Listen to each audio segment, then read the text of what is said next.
Well, quarterback looks like a pretty deep position this year. Tua Tagovailoa has had some really nice seasons. He's QB 20 in average draft position. Trevor Lawrence is QB 21. Go a little bit lower on the list.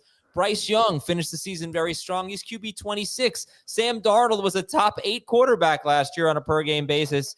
And overall, he's QB 27 in average draft position. So it does look pretty deep in 2025. This is our first position preview. We're going to roll out all 4 positions over the next week and a half. It's time to really get into it, get you ready for your fantasy drafts. I'm kind of nervous right now, guys, believe it or not. I don't know why. This is an important show. I'm fired up, man. Good. Pass. This is like the first padded practice. Yeah. Like we're in pads now. Right. I just don't want to get demoted. All right. So I'm Adam Azer. Let's hear from Dave Richard, Jamie Asberg, Heath Cummings. What I want you to do, fun little exercise, sum up the quarterback position for fantasy football purposes in 5 words or less. Heath, you're very good at this. Show them how it's done. Elite, top 4, and deep. Oh, not bad. Very nice. Ooh, who wants to go next? I can go next. Okay. Deep, comma, draft at fair value. Jamie? Fan bleeping tastic. You want to hear something crazy, though?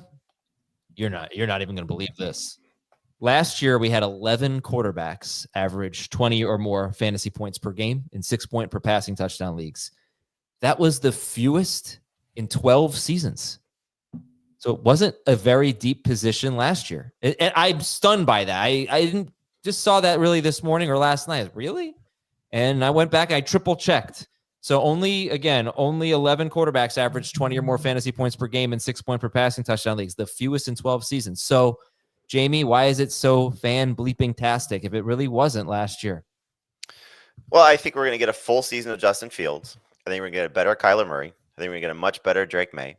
I'm hoping that we're going to get a better Caleb Williams.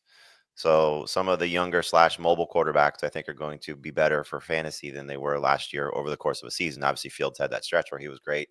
Maye had some positive moments. So I think that group of quarterbacks is going to help. Then I think we're going to see what we saw last year, where there's going to be hopefully 1 or 2 Baker Mayfield-like performances. So maybe it's Jordan Love bouncing back. Maybe it's Tua bouncing back, especially now with their secondary being awful. We could see a lot of shootouts. So I just think the position's in a great spot. It's really always sort of been a position where you've seen 1 or 2 guys come from, either late round picks or not drafted at all. And I think we're going to get a few of those again this year. So it's just really, again, you like Keith said, elite. You can take one of the elite guys. You could also wait and I think do very well at the position again.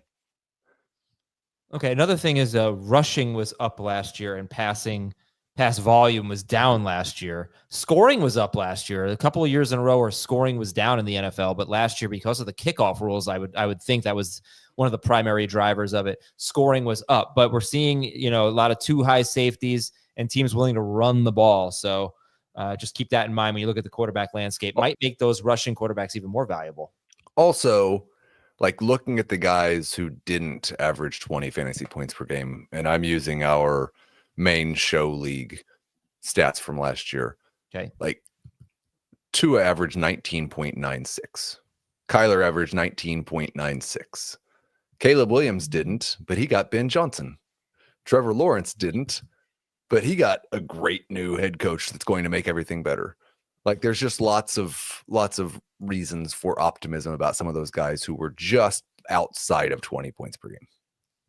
All right, I'm going to run through just a few fun little stats here. We haven't had a repeat QB1 in 6-point per passing touchdown leagues since Peyton Manning 20 years ago, 2003, 2004, so 21 years ago. It's been 2 decades since basically it's like winning the NFC East. It's hard to do in consecutive years, finish number 1 in 6-point per passing touchdown leagues.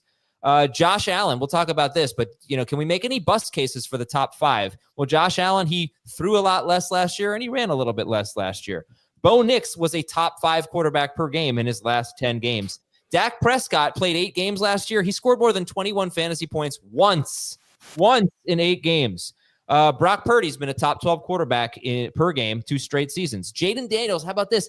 Jaden Daniels in his last 8 games, including the playoffs and excluding week 18, which was a partial game, he averaged 32.5 fantasy points per game. Jaden Daniels was absolutely amazing down the stretch. Dave, I know you're going to like this one. 3 straight Minnesota quarterbacks, Kirk Cousins twice, Sam Darnold once, have been top 12 per game in 4-point per passing touchdown leagues, top 8 per game in 6-point per passing touchdown leagues. Why would I like that?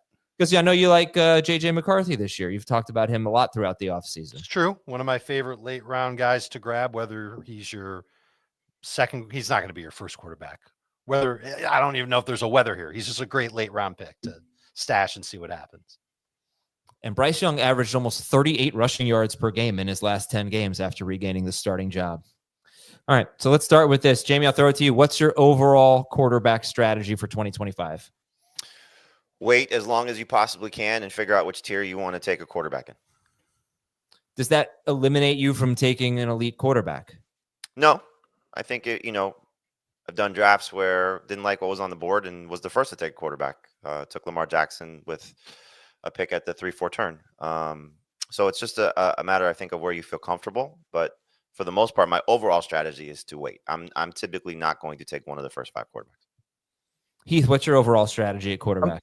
I'm going to say a lot of player names and probably answer several of the questions next, but it's pretty specific. When Josh Allen and or Lamar Jackson get taken, I would like to take Jaden Daniels with my next pick if he's still there. Because he's my QB1, and so I just wait until the quarterbacks start going. Now, that's after the first 30 picks. If those guys go early, I'll just ignore them. If in the round 4 range I can get Hurts or Burrow, I'm great with that. If not, I'll probably wait till round 8 and take Justin Fields and then pair him with a safe QB. All right, so you've got the players that you want on your teams. Right.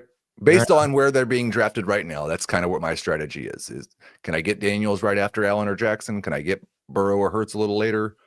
If not, I'll just take Fields. ADP right now on Fantasy Pros, just using PPR overall ADP. It's kind of interesting. If you just click on the positions specific on Fantasy Pros, it does change the order sometimes a little bit. So I'm just using overall PPR ADP. Lamar Jackson and Josh Allen are going at the 2-3 turn, going 23rd and 24th, which is a little early for you guys, right? Yep. Yes. But Jaden Daniels is going 33rd overall, which I don't really think is early for you guys, right? That's about right. It's on the cusp. Okay. And then Burrow and Jalen Hurts are going early in the 4th round, 37th and 38th overall. A little early. For me. Yeah. So, it's kind of, it's interesting. Oh, Dave, sorry, I got to get your overall strategy. Sorry. I was just going to say, if you have an early pick, based on ADP, not what we've seen in our drafts. So we know we draft differently, but based on ADP, if you've got an early pick, if you want a top 5 quarterback, it's going to have to happen at the 2-3 turn or around there. Otherwise, you're not getting Daniels. And based on ADP, you don't have much of a chance of getting Burrow or Hurts. Obviously could happen. But ADP says they're going early in the 4th round. So, Dave, what's your overall quarterback strategy? Sorry. So I recognize that this is a deep position. And for me, when I look at a quarterback rank list, I see quarterbacks into the early 20s that I'd be okay starting, who you can make the case for can average around 20, 21 fantasy points per game in a 6-point per passing touchdown league. And that does kind of make me want to veer toward the elite tier quarterbacks, the guys that can give me an advantage there, the guys that I would expect to get 26 to 30 fantasy points per game from. And those are the names that are at the top of the list. But like Jamie and like Heath, I don't want to reach for them. I don't want to spend a top 20 pick on these guys, but I'd be okay going into round 3 if I felt like it was a fair value to get Josh Allen, Lamar Jackson, Jaden Daniels. That's how I have them ranked. I don't want to purposely wait because I feel like if I can get one of those elite quarterbacks where it's not going to crush me building the rest of my roster, I'm good with that. So I'm looking for a fair value no matter what, but that includes in the beginning of the draft. And if you leave those quarterbacks in the late, let's call it like 27th through and later, yeah, that's going to be the range that I'll go ahead and take one of those passers. So Adam, just to not reference our drafts, we did the St. Jude draft last night, which was 11 people who donated drafting with me. And it was Lamar Jackson, late round 2 at 22nd overall. It was Josh Allen, mid round 3 at 30th overall. And then Jaden Daniels, late round 3 at 34th overall. Jalen Hurts. I'm sorry, Joe Burrow went earlier than we have ever seen in our draft so far. He went 26th overall. When did Hurts go?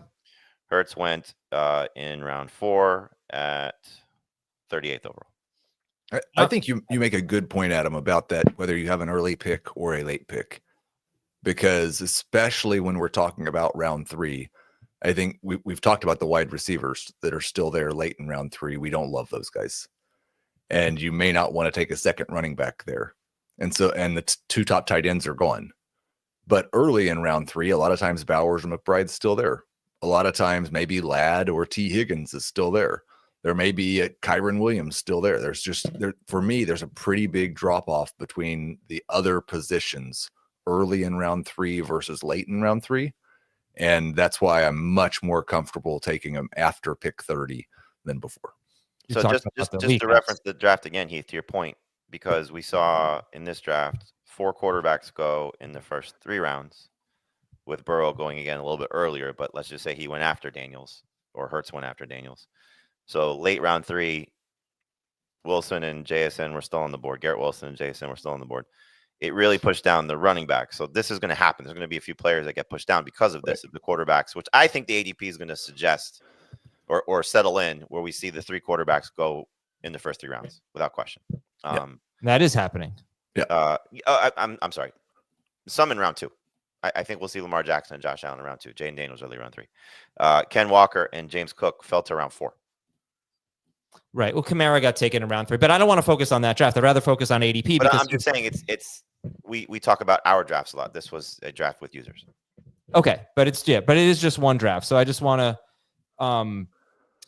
talk about like this decision that you have to make if you have an early pick, right? Because you're saying, Heath, there's this drop off at running back and wide receiver and tight end if you're picking early in round 3 compared to late round 3. So you're more likely to take those guys rather than Josh Allen or Lamar Jackson or Jaden Daniels, whatever. But the reality is, your next pick, you're not getting Josh Allen, Lamar Jackson, or Jaden Daniels. Nope. And based on ADP, you're probably not getting Jalen Hurts or Joe Burrow. So does that not make you more likely to take one of your truly elite, like the first quarterback off the board, basically late in round 2 or early in round 3? I'd like to see the percentage of drafts, and you don't have this. So I do think that just because Hurts and Burrow's ADP is early in round 4, sometimes what Jamie talked about just happened. One of those guys goes early in round 3 because all the quarterbacks get pushed up. I think that you shouldn't rule out, if you have an early pick, that one of Hurts or Burrow will fall to the end of round 4, especially if you have like the 4th pick or something. But to answer the question, if I have an early pick in round 3, I'm fine just recognizing I'm not going to get one of the elite 3, and I may miss the top 5. And that's easier to do if there are a number of players at running back and wide receiver and tight end that you'd rather have. Like the easiest thing to do is once your list at running back and so on, all the other positions is exhausted and you don't see a player you love, that's when you pivot to quarterback. It's the easiest thing in the world to do. Is there a format other than Superflex, which we'll talk about at some point today, be it 4-point versus 6-point, non-PPR, half PPR, full PPR, 2 receiver versus 3 receiver, whatever it might be? Is there a format that changes your quarterback draft strategy the most? Whenever it's less than 6 points. And the smaller the league, the more I want to get one of the elite quarterbacks. Yep. Smaller the league. So what 10 about teams, 8 teams? But what about smaller roster spots? What about do you have the same effect going from 12 teams to 10 teams as you do going from 3 receivers to 2 receivers? In other words, pushing the quarterback up. Not really. Yeah. Okay. All right. I do kind of. I mean, I talk about that all the time with tight end, and it's more important there for tight end for me. But I still think I guess Dan started calling them, well, I don't think he invented it, but the onesie positions. So yeah, I think in the smaller roster spot leagues, they make up a higher chunk of your fantasy points. Might want to try to stand out there. But listen, this is not a position you should be stressing about. Great options throughout the draft. Don't reach for a quarterback. And yeah, if you're not going to get a top 5 quarterback, it's okay. You'll survive. I want to find out which quarterbacks you draft the most. We'll find out after we take a break. Actually, before we do that, I do want to promote a few things. I think we are down to now 19 spots available in the FFT Open. So if you're just joining us, if you haven't been listening in July, or it's July 30th right now, we still have 19 spots available in the FFT Open, which is a 24 league tournament, 12 teams in each league, where you got to compete against us and a whole bunch of FFT listeners and viewers and others to win the FFT Open, which would be freaking cool. And we were going to raise $66,000 for St. Jude. Go to tinyurl.com/2025FFT and sign up for one of the spots that remain in the FFT Open. tinyurl.com/2025FFT. Meanwhile, Heath has an exciting new league he wants to tell you about. The FFT Dynasty League is getting ramped up. We will have 2 spots available for auction starting on Monday. And we've got some CBS guys in the league, of course. I just got a commitment last night. Theo Grimminger from Fantasy Points, who has been on the show several times over the last 3 years, has agreed to be a part of the league. So if you want to play against me, if you want to play against Adam, if you want to play against Jamie, if you want to play against Dan or Theo, then this is a great opportunity. And you get to raise money for St. Jude, which is the most important part. Excellent stuff. All This right. one we talk about more on the show. This one or the Baked Burger? I will talk probably more about this one on FFT Dynasty. It will depend if I'm doing well in this one. You won't be doing well in the Baked Burger. All right. Well, I have Jaden Daniels. I heard he's pretty good.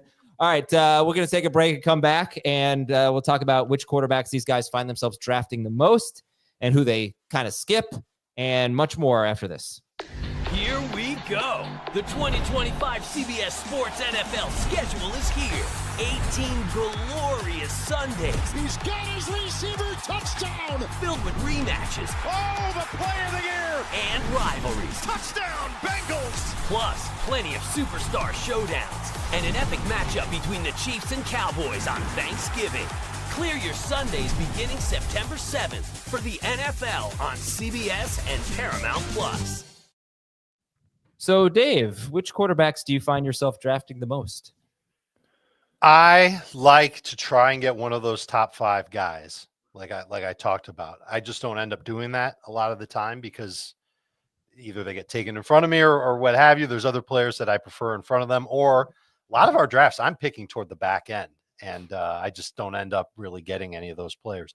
I find myself getting Goff a lot because he's such a great value late in drafts, and I'll pair him with a second quarterback.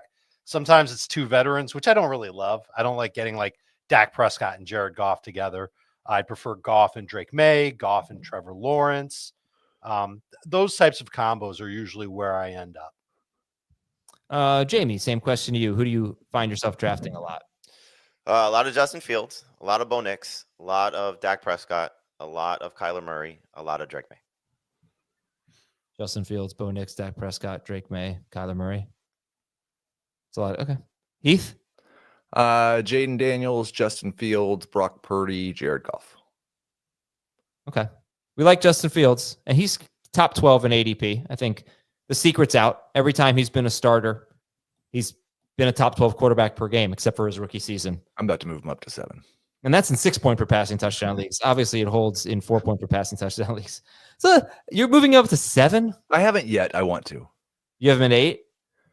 No, I think I have. Basically, like in the projections, I think he's around 11 or 12. But we've talked about this. I think we say it every year. So it's time. It's the quarterback preview.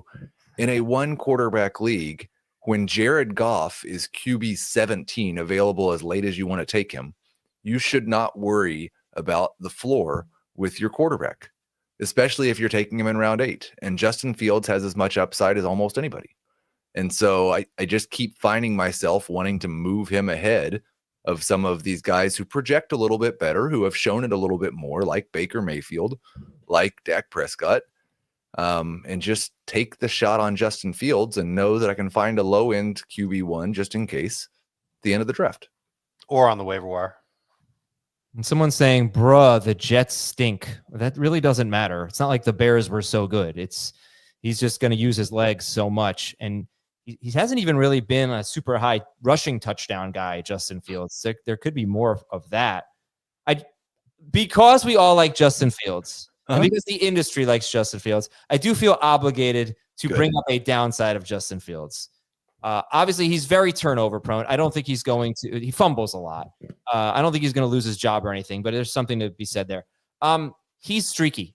He has played 33 healthy starts, so not including games with Pittsburgh where he came in for 3 plays or something like that. Healthy starts for Justin Fields, 33 of them over the last 3 seasons, and he has scored fewer than 20 fantasy points in 17 of them. So now, look, I was saying the same exact thing about Lamar Jackson last year, and Jackson, while he had been great, he had been very streaky, especially compared to other elite quarterbacks. Fields is like that. Lamar Jackson obviously, bucked that trend last year, was extremely consistent. But Fields has been, over the last 3 years, he's been a starting quarterback in terms of where he's finished on a per-game basis when he's been the starter. But half the time, he's not getting you 20 fantasy points in a 6-point per passing touchdown league. He has boom games, but he also has a lot of bad games. That may not matter to you. I know that type of consistency does matter to people, so I wanted to bring that up with Fields. I think I did one thing, though, just to point out in regards to this, though, is if he was more consistent and you had more faith in him being consistent, we would not be drafting him 10th or later at the position. I think if he was going to be the unquestioned 20-plus point per game guy week in, week out with a ceiling of maybe 30, then we're talking about a guy that's pushing for top 5 in not only just his expectation, his ADP. The bigger concern for me is not his consistency, is we already got an example of what could happen to him, which is the injury. Thank you. And so thankfully he's playing through the dislocated toe, and it doesn't seem to be a major injury.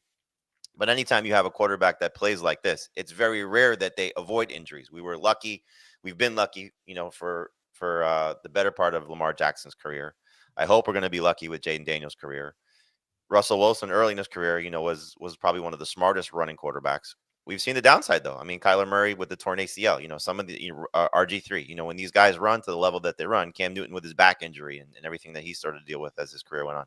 Like, if Fields can stay healthy, yes, there'll be a little bit of a roller coaster. You just have to understand that. But, he's going to win you a lot of weeks, too, and that's the best part about it. He is going to win you weeks, yeah. I'll also say that the fumbles are a concern. The interceptions, I think, have mostly been fixed. He had a 3.6% interception rate his first 2 years in the NFL.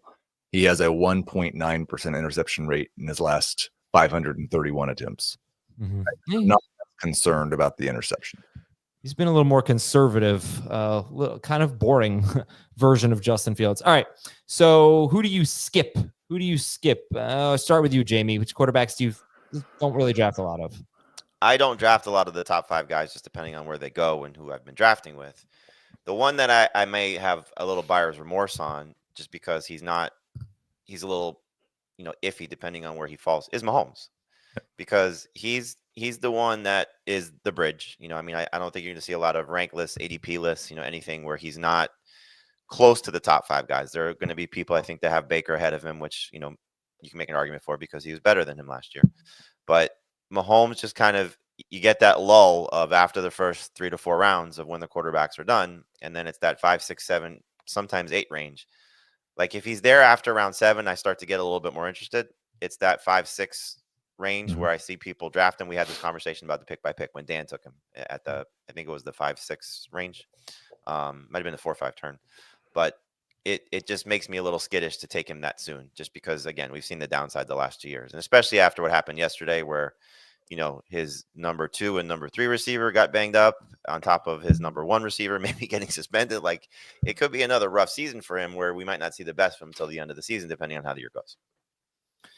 Dan took Mahomes at the 5-6 turn. 5-6 turn. He's going in round 5. But, he's been pretty disappointing the last 2 years. He's finished around QB 11 per game. But he's been drafted the last 2 years as QB 1 or 2 per game. So if you take him as QB 6 and he finishes as QB 11, that's pretty disappointing, but it's not a huge bust where it's ruining your team. This is Patrick Mahomes I'm talking about. And then, of course, he's Patrick Mahomes. He could just smash that ADP So I'm kind of with you. This is a guy that I was not drafting, but now as I do more drafts, I'm thinking, do I really not want to have a very little Patrick Mahomes or zero Patrick Mahomes? It's a tough call. And this kind of goes back to what Heath and Dave were alluding to with, when you're taking him, for example, you can easily still get somebody late that will hopefully have some upside. Maybe not as much upside as Mahomes, but whether it's Maye or Williams or Lawrence or one of these guys that can hopefully hit with a new system, new coordinator, whatever the case may be, however you want to attach it to it. It's an easy way to go if you want to draft 2 quarterbacks, but then it's, committing around 5 and maybe around 10 pick to two players at a position that you don't want to do. And it's the silliest thing to think about, because you want to be safe with Patrick Mahomes, and you might count on Drake Maye or Trevor Lawrence to save you from Mahomes. And the sentence sounds stupid coming out of my mouth, but it's been reality for Mahomes. Just hasn't been amazing the last years. But there are 3 things. Number one, they've talked all offseason about being more explosive and throwing downfield. Matt Nagy said it this week that he wants to speak it into existence. There's been highlights in camp. It's been Worthy. It's been Hollywood Brown. It's been all the guys that have been catching passes downfield. They want to do more of that. Number 2, there seems to be encouraging signs that the offensive line will be better. Their first-round pick, Josh Simmons, is practicing. He's not on the PUP list. If that line protects Mahomes better, he'll have that extra beat of time to throw downfield. That's a good thing. Number 3, big question mark with their run game. Now, they'll have something there, but it's not going to be one guy carrying everything. And so if all 3 of those factors work out in Mahomes' favor, and he's throwing to Worthy, and he's got Rashee Rice is going to play half the season at least, there's going to be opportunities for him to put up some good numbers. I'm comfortable with him as my QB6. And even that sounds stupid because it's Patrick freaking Mahomes. Well, and I also have not drafted Patrick Mahomes hardly at all. He's been one of the guys I've skipped.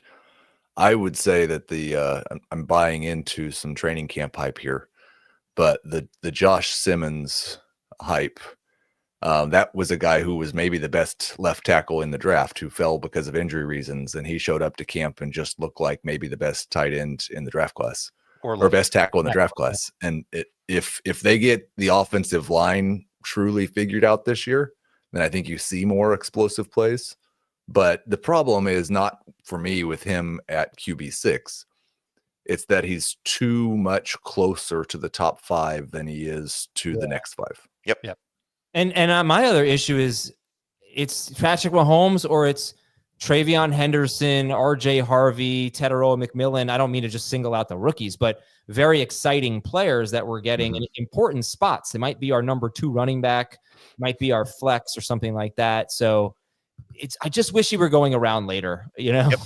It's a little early, I think, for us. But again, I don't think we want to sit here and say don't have Patrick Mahomes on your team, because it's 7 combined touchdown passes of 20 or more yards or air yards the last 2 seasons. Is it 20 or more yards or 20 or more? No, just 20 more yards. 7 combined touchdown passes of 20 or more yards the last 2 seasons. At his best, he had 3 straight years with 15 of those.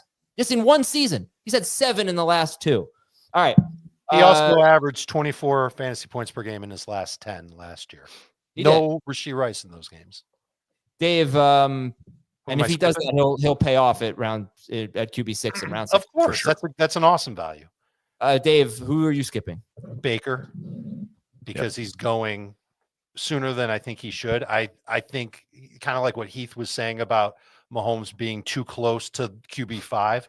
Baker's going too close to QB6, and he should be going a lot closer to QB8. He's my 7th QB, but I don't want to take him where ADP says take him. I want to take him if I can get him. Well, of course, I want to take everybody as late as possible, but I don't even know if he's really worth an early round 8 pick. There are a bunch of other players at other positions I'd rather roll the dice on than Mayfield, who's coming off an exceptional year, but we don't know how great of a thrower he can be. Can he do it 2 years in a row? I don't know if he's ever been good for fantasy 2 years in a row. We don't know Godwin's status.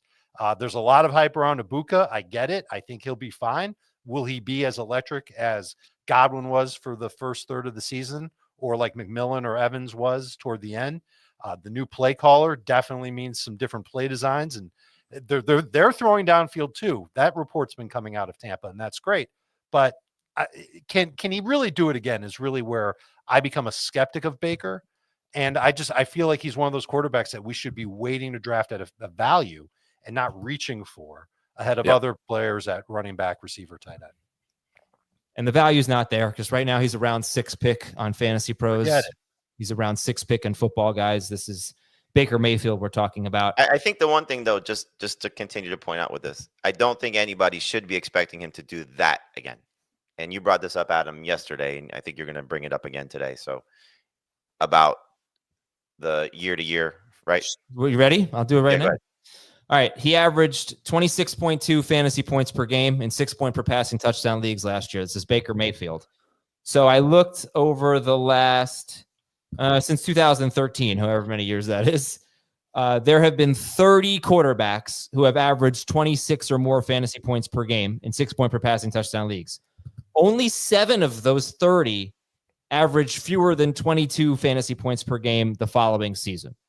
So 22 fantasy points per game is probably going to put you around QB 10, something like that. So 7 out of 30 since 2013 have been worse than 22 fantasy points per game. Some quarterbacks had a huge drop off and we're not even top 15 the next year. It did happen. But most of the time, like for example, Heath, last year you were talking about Jordan Love as a bust. Right.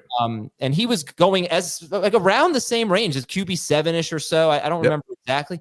But he didn't have nearly as good of a season as Baker Mayfield.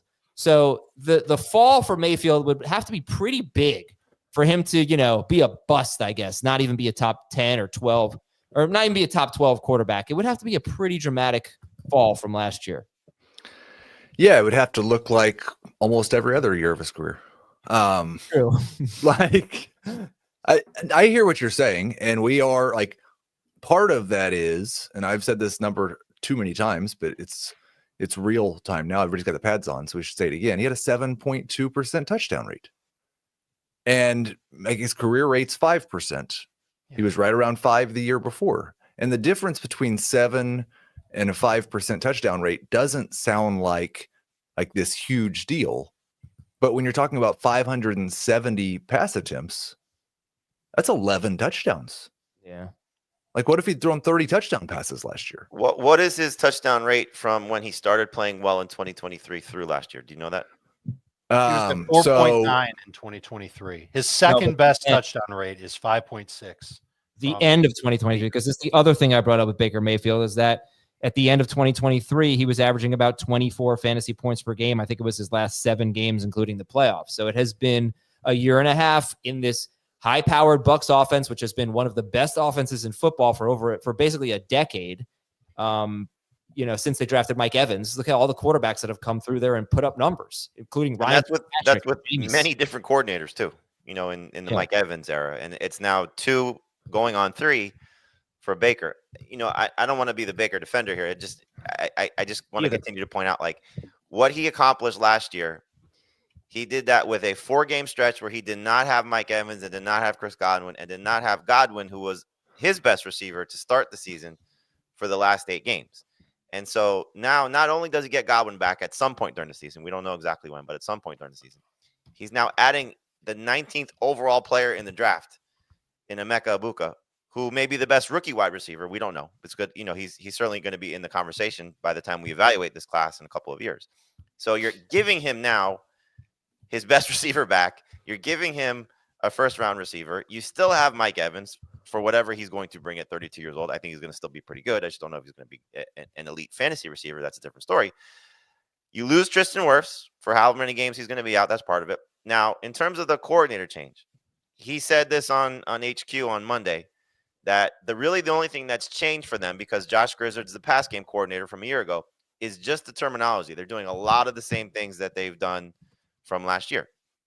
Clearly, there's going to be some differences. Obviously, you don't get a new job or bring in a new coordinator, and there's not going to be some changes. So to Dave's point, maybe throwing downfield a little bit more, maybe doing some different things with the run game. Obviously, there's going to be some changes. But it's probably going to be minute by comparison to an entirely new staff coming in and overhauling everything. So I think Baker is getting drafted too soon. It would not shock me at all if he's still in the top 7 or 8 quarterbacks based on the decline, the regression from last year to maybe closer to what he was in 2023. So 26 points to 24 points, or to your point, Adam, what these guys have fallen to when they've struggled after having a 26 point per game season to 22, he's still going to be a very good fantasy quarterback. It's just a matter of where you're drafting him, I think. And that's, I think personal preference. And just to answer Jamie's question real quick, he was right around 6% at the end of 2023. The active leaders in touchdown rate, Lamar Jackson and Aaron Rodgers are the only active quarterbacks over 6% for their career. Mahomes and Russell Wilson, the only two other quarterbacks over 5.5% for their career. So I wouldn't think you'd want to project more than 5.5% for just about anybody. All right, I would think that's fair. Or you could put him in the Hall of Fame. All right, we got to move on here. Can I, one last question on Baker. This is for everybody. Would you take him in round 7? No. No, but round 8 is when I took him in our pick by pick. James? I would prefer not to. But again, if that's the point where I start to get stuck on who's available and, players that I like, then that's what I would start to consider. Sure. And if he's the best available player, you're going to take him no matter what round it is. I prefer late round 8 as well. Okay, so that's Baker Mayfield. We have a lot more quarterbacks to talk about here. We also have some news and notes. And I'm going to get to the news and notes on the Friday mailbag, but just some things that you need to know. Isaiah Likely, fractured foot, may not be ready for week 1. This is going to come up tomorrow in our tight ends preview, but it doesn't seem like he's going to miss a lot of the regular season. He's going to miss a lot of the preseason, though, pretty much all of it. Malik Neighbors not believed to have a serious injury. Justin Jefferson is expected to be ready for week 1. Meanwhile, ESPN's Kevin Seifert expects a much closer running back split in Minnesota than what we usually see. Michael Pittman hurt his groin. Travis Hunter basically wants to play every snap on offense and defense. Yes. Which could be, as Jamie pointed out last night on the live stream, could be good for Brian Thomas Jr. because we don't think he's actually going to be able to play every snap on offense and defense. But if he's going to be that involved in defense, could affect Travis Hunter's offensive snaps. And you should definitely know the name Ja'Cory Krosky-Merritt. He's having a good camp. He's a favorite of Jacob Gibbs and someone that they've talked about on Beyond the Box Score, and a sleeper at Washington in that backfield. All right, quick break. A few more questions, then we'll get into ADP and the for players. Programming. We will spend some more time on those notes on CBS Sports Network at 1 p.m. Eastern today. That's right. We do have another show Monday and Wednesday, pretty much for the next few weeks, 1 p.m. Eastern, CBS Sports Network. We're going to be right back on FFT.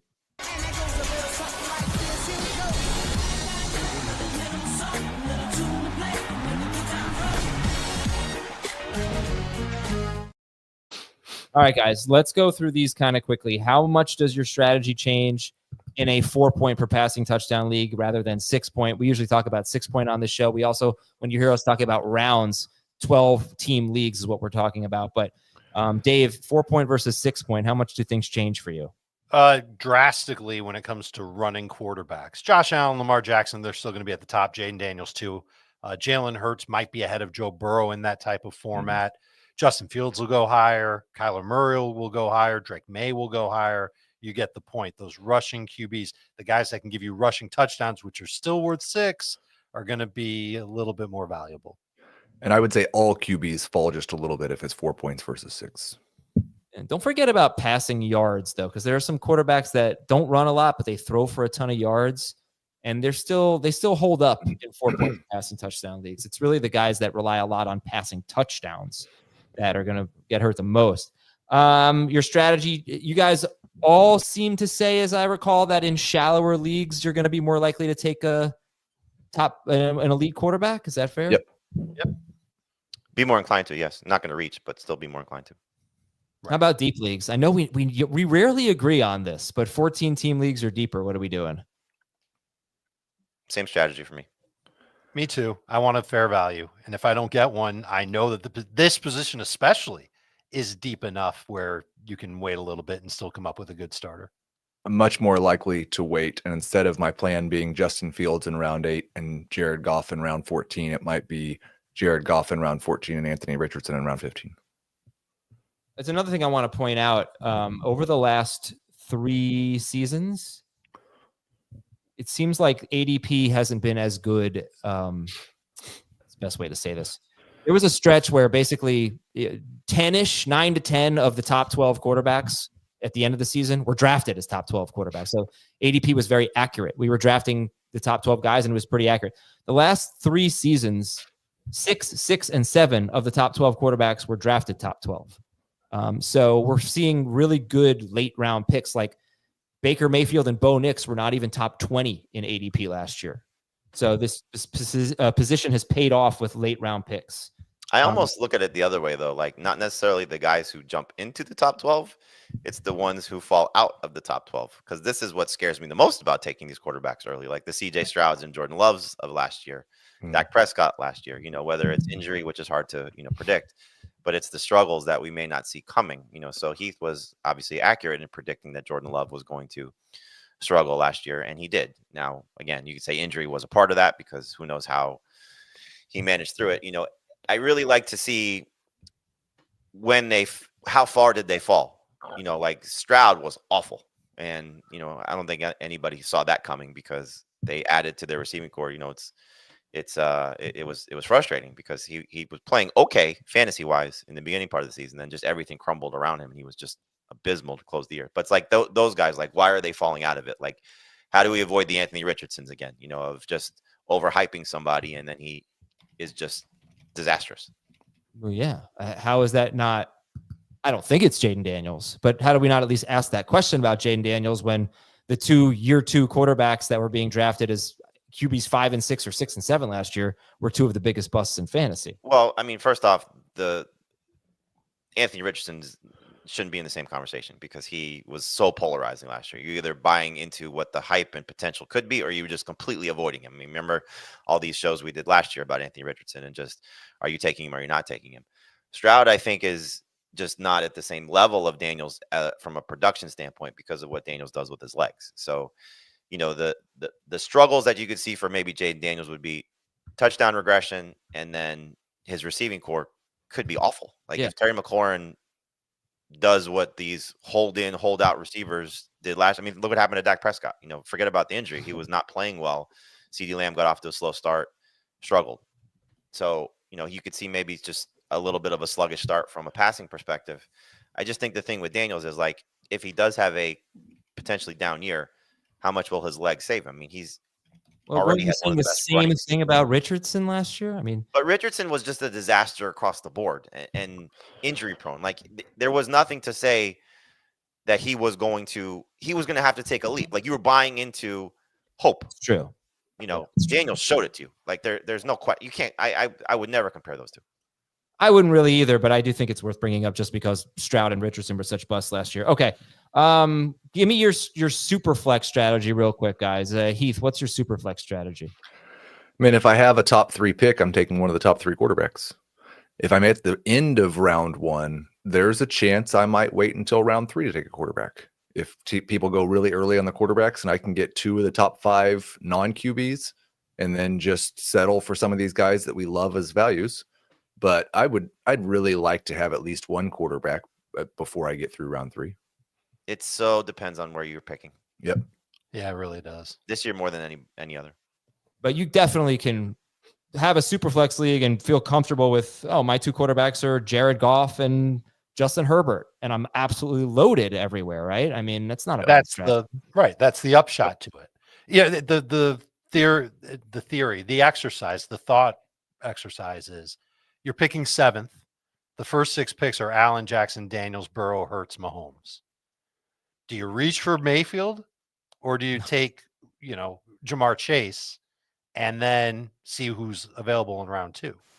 But it doesn't necessarily go. I think it's once you get past, it's basically like pick 8, because Mahomes is not going to go in the first 5 or 6 picks. He just, any super flex draft I've seen, he's the guy that you have to make the choice on at the end of round 1.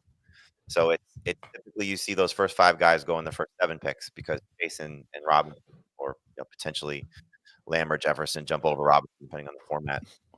Barkley's obviously in the competition too. So it's the first 5 quarterbacks that go in the first 7 picks, and then you have to make that call at the end of round 1, somewhere after pick 8, of do I want to take Patrick Mahomes or Baker Mayfield? And I think that's the toughest call you have to decide on, because if he's not taking that step forward or getting back to the level that he was, you clearly passed on one of the elite players at other positions. All right. Question what you do in the early part of round 2, I think that's the tough call. Listen, we're going to have a super flex episode at some point. This topic deserves much more time. Let's do sleepers, breakouts, and busts, though, at the quarterback position.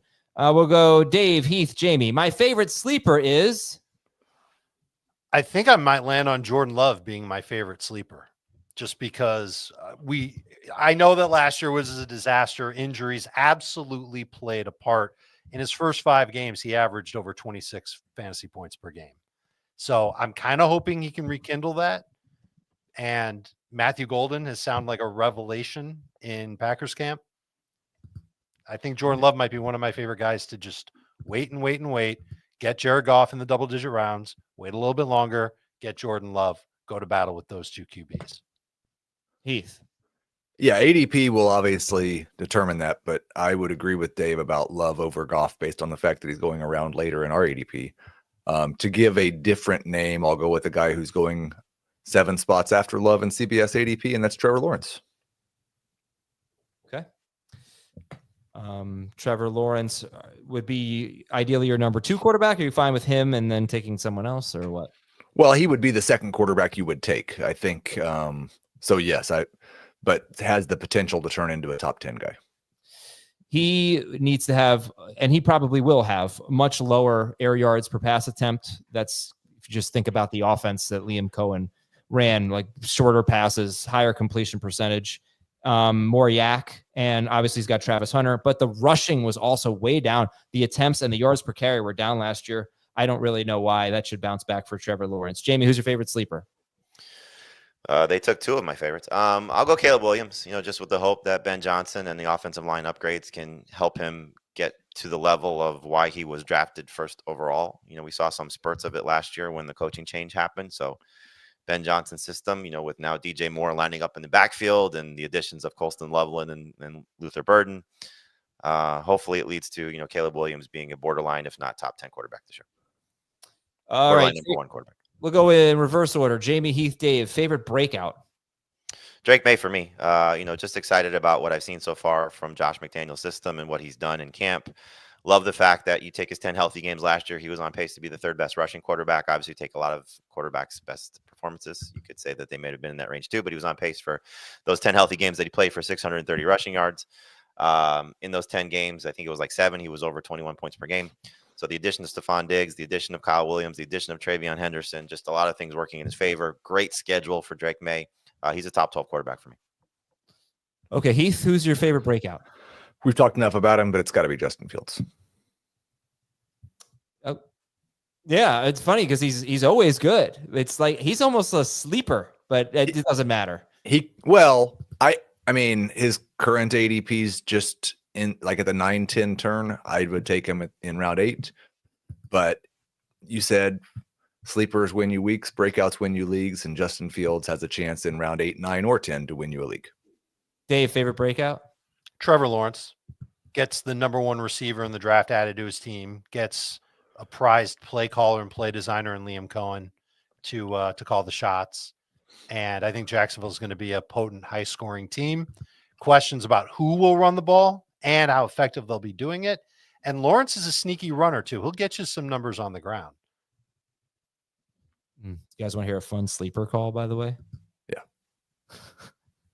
Joe Burrow. What? I mean, I just don't like. His ADP is 39th overall. Yeah, he was but the number 2 quarterback last in a year. 6-point per passing touchdown league, you could really argue that he should be QB2. No, I'm just saying. This is like, guys, hold on. Hold on. I'm gonna make. I want to make a breakout call if I can. I think this is the year for Josh Allen. People are sleeping on Joe Burrow. I think. Yeah. If At 39th overall. Yeah, he was better than Josh Allen last year. Jamie, do you have a bus call that you want to make here? Maybe. Someone go out on a limb, just like Adam did. Monty Vidal's going to stink. Wow. I'm just saying. Wow, that's amazing. I'm not sure it's Tyler Shuck's year. I think you probably should stay away from him. 2022. I told Adam whenever he in 2022, Joe Burrow averaged 29.1 fantasy points per game when Chase and Higgins were healthy. Last year, 28.2 fantasy points per game. You're getting him as QB5. He could be QB1 in 6-point per passing touchdown leagues. I don't really think he's a sleeper. I just was having fun with that. I told Adam, because he was evaluating the teams in the draft last night. I said, the way to win in an Adam judging contest of teams is to take Joe That's Burrow. not true. No, it's not true. He automatically, every team. And I You know, I kept kind of saying, like team 2, even though they No. took Joe Burrow in round 2. they took him in round 3, and I said it was 26 too early. Yes, right. All right, who's going to be a bust this year, Dave? I don't know if there is like an easy slam dunk bust case, but the quarterback that's moved down the most in my ranking since the offseason is Caleb Williams. Hasn't gotten it done in obviously last year was a mess, and we can throw that out, and we should throw that out the same way we throw out Trevor Lawrence's first year. But this training camp, he has not done amazing. He's had moments just like he did last year, but I don't think that we're getting the reports that are glowing with optimism that we are like we're getting in other places from other quarterbacks. And I would have hoped that he would have taken a jump already and had a better command. There's problems with this quarterback center snap exchange in Chicago. And this is the second year of that happening. He was terrible in red zone drills this past week. I'm a little nervous about him. I don't want to take him as a top 12 quarterback. All right, Caleb Williams. And he is going, I don't know if he's 12, he might be 13th or something like that. He's right around there in ADP. Actually, he might be about 15th, but there's a round 10 has Purdy, Prescott, Goff, Caleb Williams. They're all, and Justin Herbert. They're all very, very close in ADP. Heath, who's a bust for you? I mean, I'll do the same thing I did with the breakout, since the guy we've talked about over and over and over already in the show, but it's Baker Mayfield. Based on ADP, he's being drafted in round 6. You can get Jared Goff, Caleb Williams, Dak Prescott, Brock Purdy, Justin Herbert in round 10. There's just no reason to draft him 4 rounds earlier than those guys. Okay, that's Baker Mayfield. I think everyone's pretty much signing off on that one. Jamie, bust for you? It's just average draft position, and it's Lamar Jackson being drafted too soon. Yeah, 2-3 turn for him. And the earliest you take Lamar Jackson or Josh Allen is when? Late round 3. And I think Dave and Heath are probably closer to mid round 3 on that. I'll go as far as early round 3. Those are guys, like I said, I have skipped them. I have them 32 and 35. So I agree with Jamie, but I have skipped them because I just take Jaden Daniels after they go. And I don't think we've seen the worst of it yet. I think as we get more drafts happening, they're going to be in the middle of round 2. For sure. All right, we haven't talked about Bo Nix, Kyler Murray, Justin Fields. Oh, no, sorry. We have talked about him. Brock Purdy, we haven't talked too much about. Dak Prescott, we could get into a little bit more. Justin Herbert, CJ Stroud. Definitely have to dedicate more time to Drake May. So let's go into ADP. Let me just recap the sleepers, breakouts, and busts. Dave said sleeper Jordan Love. Heath said Trevor Lawrence. And Jamie said Caleb Williams. Breakouts, Jamie said Drake May. Heath said Justin Fields. Dave said Trevor Lawrence, who was a sleeper for Heath. And a bust, Dave said Caleb Williams, but, I think Baker Mayfield might be your pick. We just kind of already talked about it. If it's based on ADP, it's Baker. Yeah, so Baker Mayfield, I think, for everyone, and Lamar Jackson for Jamie. So we'll go to ADP here, and I'll just ask you, Lamar Jackson, Josh Allen, Jaden Daniels, Joe Burrow, Jalen Hurts. They're going between 23rd and 38th overall. These are your elite top 5 quarterbacks. Let's have a separate, not an ADP discussion. It's not they're going too early. Do you guys see, wow, they were actually busts cases for any of these 5 guys? They're going to have very disappointing seasons the way CJ Stroud and Anthony Richardson did, the way Patrick Mahomes has 2 years in a row. Do you see that for any of these 5 guys? Nope. The only one who makes me somewhat nervous would be Daniels. Not that he's not going to be a top 10 quarterback, but that he can fall to like 7 or 8. Yeah, I mean, I could make the case for Josh Allen if their offensive system stays the same as it was last year and they don't run very many plays and he doesn't throw very many passes and there's just a touchdown blip, then Josh Allen could definitely, but I don't actually think that's going to happen. No. If Lamar Jackson doesn't average 25 fantasy points per game, is he a bust? I wouldn't say. If he's over 24, I'd say probably at the 23rd overall pick, maybe, but not like I lost my league because of Lamar Jackson. Sure. Well, he hasn't been above 25 in his 5 prior years to 2024. Right, but he's usually at 24 fantasy points per game and 6 points per pass. He was at 23.7 in 2023, and then you'd have to go back to 2020 to find a year north of of 23 points, 22. I don't want to do this, Dave. That highlights though the Lamar Jackson risk is that he leaves several games early. Well, that's what I was going to say. If you he take plays out the game, games, he's not really a risk. there were 2 seasons where he played, 8-ish snaps left his season-ending injury. Take those games out, then he is over 24 fantasy points per game those years. So I factor that in. Some people don't. That's fine. All right, so let's move on. We've talked about Mahomes in round 5. We'd love him in a little bit later than that, please. Baker Mayfield in round 6. Round 8 is when we're going to make. Now, I think things get so interesting because, you do sleepers, you do breakouts, and you could say Bo Nix might be a breakout and Kyler Murray might be a sleeper, whatever. I just have a hard time picking. I feel like I like everyone. So I'm serious. No, I get that. I get that. I mean, personally, I don't draft Bo Nix because I don't see him being that much better than Dak Prescott or Caleb Williams or Purdy, and he goes so much earlier than them. So I don't usually draft Bo Nix, but I have a hard time. And Drake Maye, you're not seeing Drake Maye on the screen right now, but he's got just as much upside, I think, as Bo Nix. So that's a guy I don't usually take only because he's the first to go. But I like everyone. I don't. This is me. I always like everyone. So how do you guys feel about quarterback at this point when we get to QB8, Bo Nix, Kyler Murray, Justin Fields, Jared Goff, Brock Purdy, Dak Prescott, Caleb Williams, Justin Herbert, Jordan Love, CJ Stroud, Drake Maye, and on and on. Dave? Because I like so many of these guys, I'm willing to wait and just instead of targeting one or two of them, I'll just take the one at the most fair value. Right. You could just do this. The only guy I like from that group enough to elevate and maybe reach for is Fields. And it's because one or two of these guys are going to be available so late that I can draft them later. But I agree with what you're saying about Bo Nix, Adam. I like him. He projects as a top 10 quarterback, but if he's going to go 2 or 3 rounds ahead of the guys in the same tier, I'm never going to draft him. I think this also, again, I'll go back to what we talked about with the pick by pick. Like when you know who you're drafting with, it makes it so much easier for this position specifically. Because if there's a history of guys in your league taking quarterbacks early, you have the ability to wait. How do you guys feel about Kyler Murray? More optimistic than I usually am. I think he's a borderline top 10 guy that if he runs more and has a little bit more touchdown luck through the air, then he's going to be a top 5 guy. But it's hard to justify that based on what we've seen. So the fact that he says he's going to run more, I think that's encouraging. Yeah. When you start to stack him up to, like, I think Fields has a higher ceiling personally, but I could see them having similar outcomes. Feels like Baker's safer. Feels like Nix is safer. Feels like Dak is somewhat safer if you want to, go that route. But, once you start to look at some of the guys after him, like I would take him. I think there's more upside for him than Brock Purdy. I think there's more upside for him than Jared Goff. I just think that Kyler, if he hits, is going to have a potentially monstrous season, but it's so hard to say that there's any certainty behind that based on what we've seen.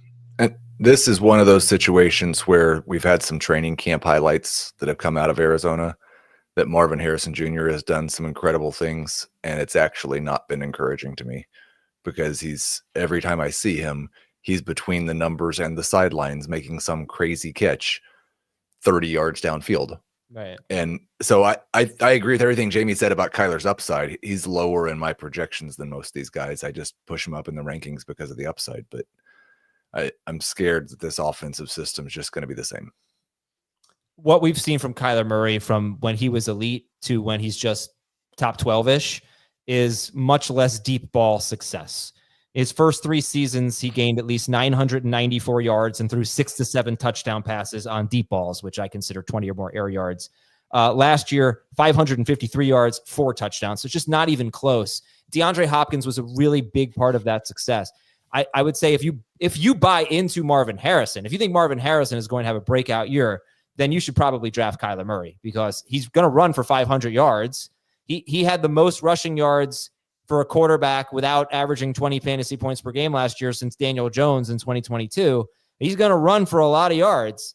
And if you think that Marvin Harrison's going to elevate his passing production, you should definitely be buying into Kyler Murray. We're not sure about Marvin Harrison at this point. All right. So we've talked about Justin Fields. Now let me ask you this. Is Bo Nix, Kyler Murray, are they in different tiers than Goff, Purdy, Prescott in 4-point? Are they in 4-point per passing touchdown leagues? You might say in 6-point, I'm just going to wait. But in 4-point per passing touchdown leagues, are you more likely to take Bo Nix as QB 8? I would take Kyler and Fields ahead of Bo Nix. Okay. Someone is going to be a huge bust and have a bad year. Who's your best bet? Production wise? Yeah, like from the list, from the group we're talking about right now, let's say rounds 8 through 10 or 11. Based on where they're drafted or how they finished last year? Now, just names, right? Like they sucked this year. Like Dak Prescott. I think Jared Goff could suck this year. I think Justin Fields could too. Okay. Bo Nix. I think Bo Nix good. Yeah. Well, why, Heath? Why? I just don't feel like he's that good. He's a system quarterback, but It's a great system, though. Yeah, I mean that's it. Brock Purdy's a system quarterback. He does a pretty good job for the Niners. Lamar, it's hard to argue, is like a good system quarterback. It's just an amazing system that he's in. you were right, but Bo Nix is not Lamar Jackson either, No, of course in not. any way, shape, fashion, or form. Right. What I would say is like you were asking that question about Jaden Daniels and why won't he have the fall off? If there was a quarterback in the rookie class that had success last year and the league just figures him out, Bo Nix seems like that guy to me. Like defenses just take away the three things that Sean Payton and Bo Nix want to do, and he falls flat. I hope it doesn't happen. I like Bo Nix, but I think it's more likely than the rest of these guys.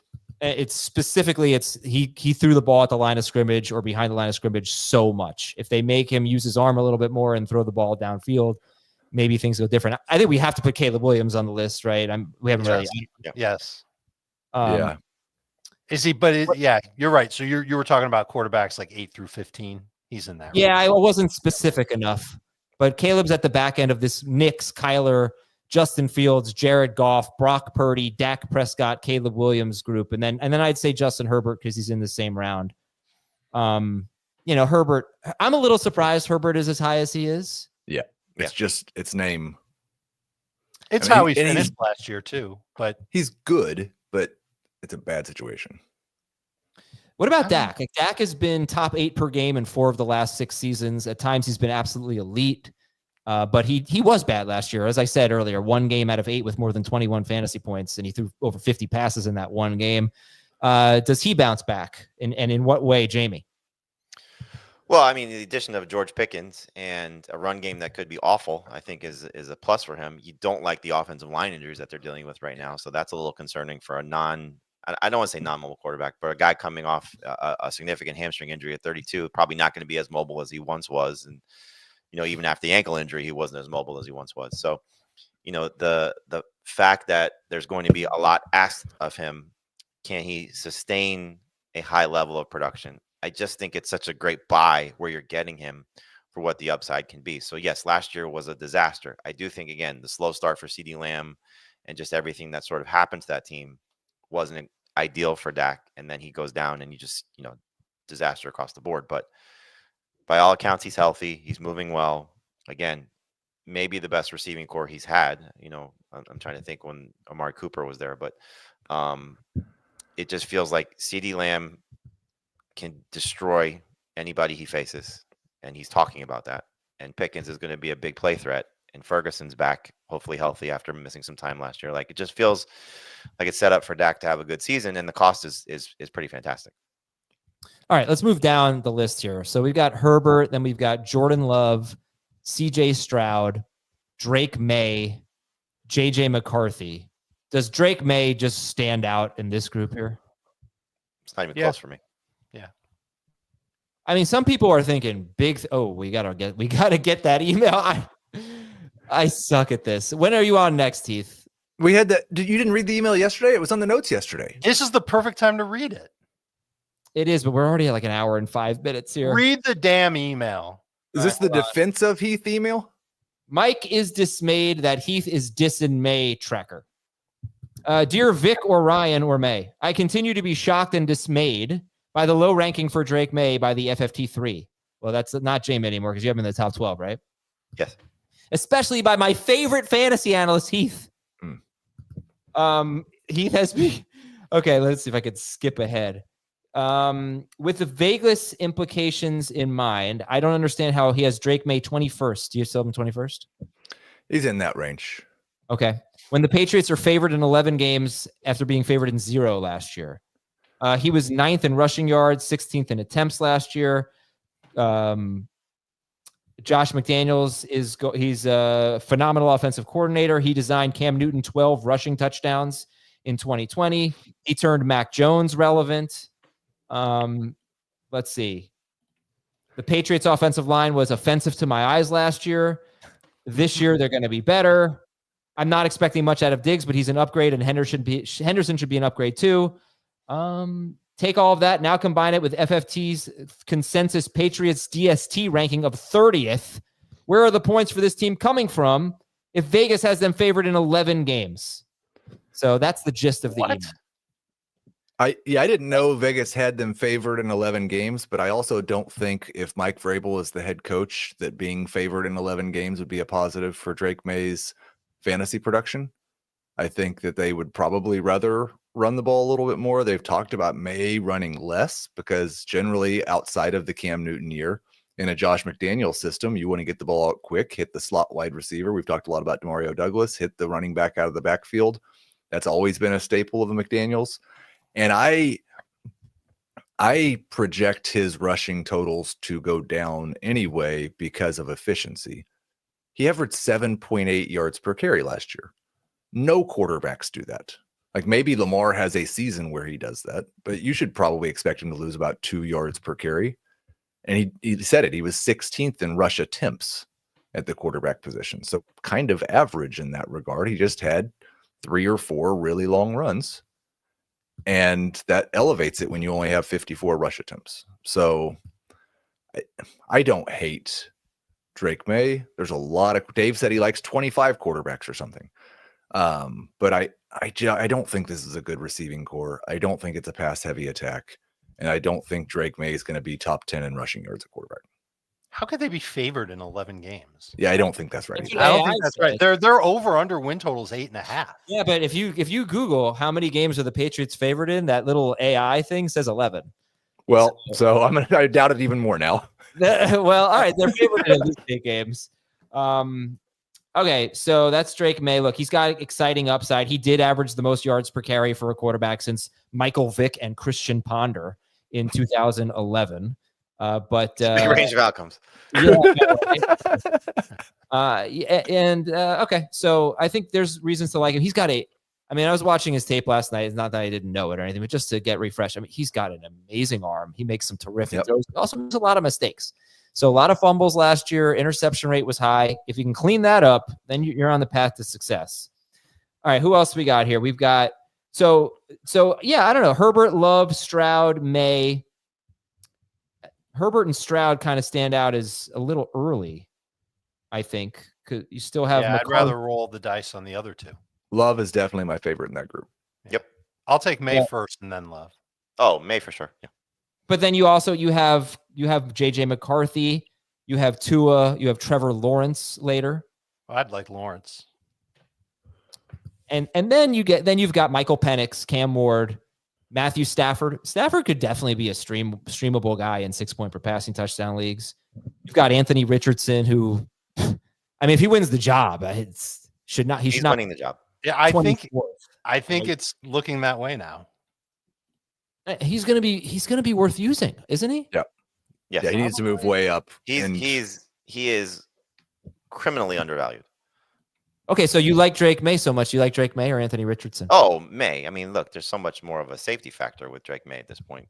Richardson is an injury risk. He's at risk of getting benched if he has a huge turnover game or stretch of turnovers. Like they are not going to be shy, I think, about putting him on the bench if he struggles. So look, it's probably not as safe as Joe Flacco being there, but I think they paid Daniel Jones a pretty good backup salary to challenge for the starting job. I just think Daniel Jones had the opportunity to run away with it, and he vomited all over himself. He was like running all by himself 60 yards downfield and then tripped and fell. Yeah. No, then that's the thing. Like, just real quick from a projection standpoint, it's maddening to project the Colts and the Browns, because the difference between projecting those quarterbacks, it changes like 6 different players at other positions. Sure. And it's a big move. All right. So listen, I know you're probably mad at Anthony Richardson, but you can't ignore him in fantasy. He could be a real steal. Not in round 12. You can't ignore him. When He was tougher to draft each of the prior 2 years because it meant like a decent pick. Now, as soon as he's named the starter, his ADP is going to skyrocket. Right. But even if we get to late August and he's drafted in round 11, it's still an easy gamble to take. And I am critical of this guy. We're going to finish with this. Easy. On the breakout-o-meter. Give me how much you like these guys on the breakout-o-meter. And let's not get too specific as, they already had this kind of season.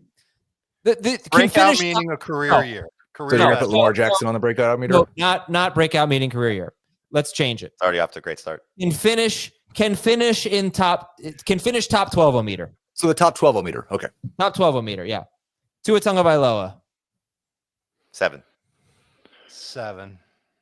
8 if he stays healthy. Trevor Lawrence. 7. 8. 6.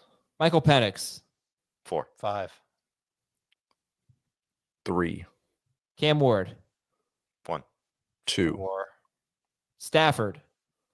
1. 1. 5.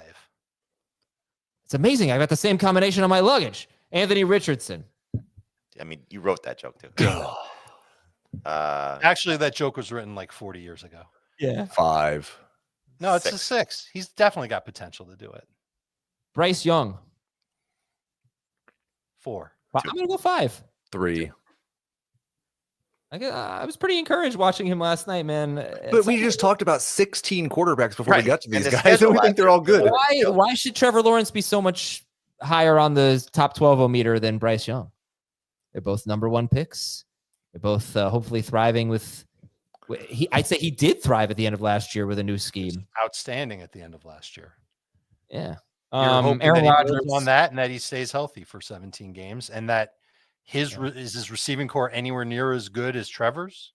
I'd say no. But his offensive line might be much, much better. Could be. Sam Darnold. 0. 1. I'll go 3. I'll give Sam a little love. And then I don't think there's anyone else. Aaron Rodgers, Geno Smith, Russell Wilson, Shadur Sanders. I'll give Russ a 2. Okay. I'll give Jackson Dart. 2. I'm not putting him. Malik Neighbors loves him.